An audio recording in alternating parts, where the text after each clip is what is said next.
Hello everyone.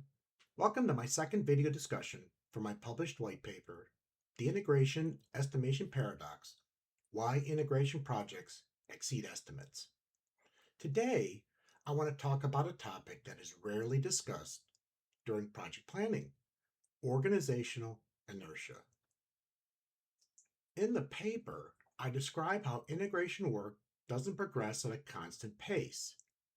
In fact, the pace of integration activities accelerates as the project approaches go live. Integration build activity increases, leading to more testing that is occurring, which creates more issues and involves more teams. It is at the very point when the project requires the greatest focus and responsiveness that the organization is often least able to provide it. Why is that? Well, it's because integration projects don't occur in a vacuum. The same developers who build integrations also provide operational support. The same application teams are responding to incidents, regulatory requirements, software upgrades, security initiatives, and other projects competing for their attention.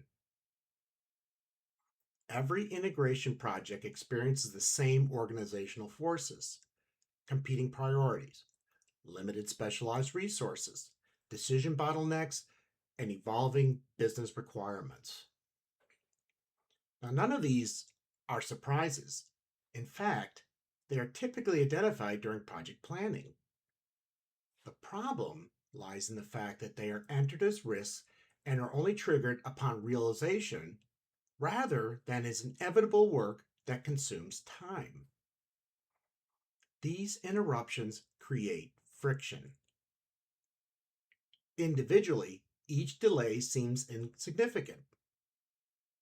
Collectively, they become organizational inertia, the force that continually pushes the project away from its original schedule.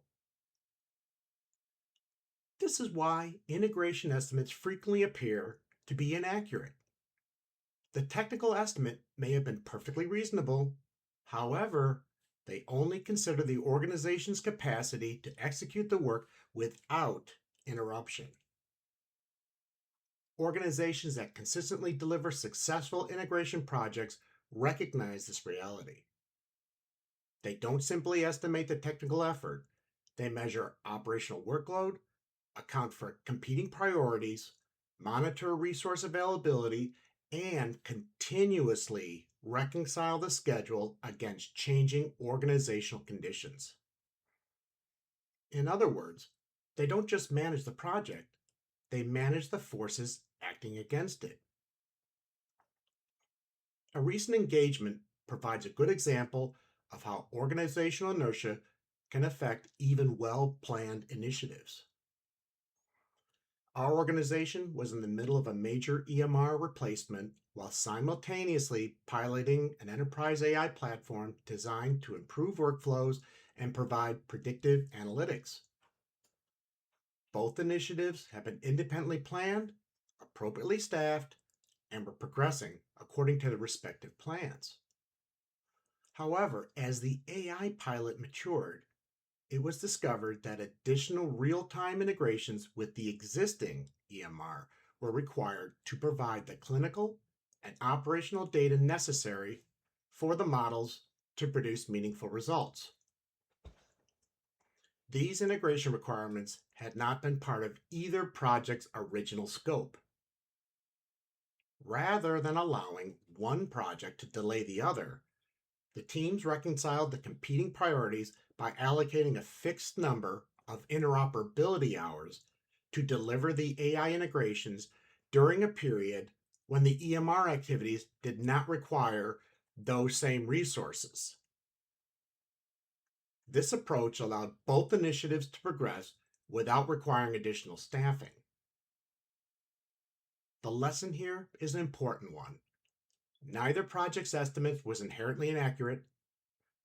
A new dependency emerged that neither project could have anticipated during initial planning. This outside force required the teams to rebalance a limited resource. This is organizational inertia in practice.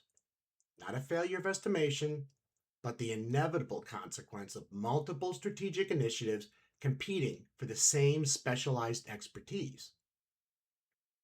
For healthcare organizations, this scenario is becoming increasingly common. As AI adoption accelerates, interoperability teams are no longer supporting only EMR implementations and standard healthcare interfaces. Organizations that recognize and continuously reconcile these competing demands are far more likely to deliver both projects successfully than those that assume each initiative can be executed in isolation.